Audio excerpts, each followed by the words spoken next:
Esta gaita que tedes aquí, como xa vos comentei nalgún outro vídeo, é unha réplica dunha gaita feita por Fermín do Campo. Fermín do Campo era gaiteiro e constructor en Grandas de Salime, e, polo tanto, unha gaita é o Naviega.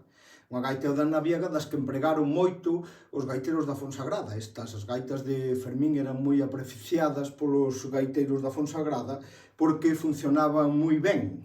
Entre outras cousas, para que funcionaran ben, pois tiñan que requintear, e ademais moitos gaiteiros querían que fixeran os punteiros esos cortes, o sea, que foran capaces de facer esos silencios que tamén facía José Marentes. Pois para que vexades como funciona esta gaita cos silencios, imos tocar unha xota de José.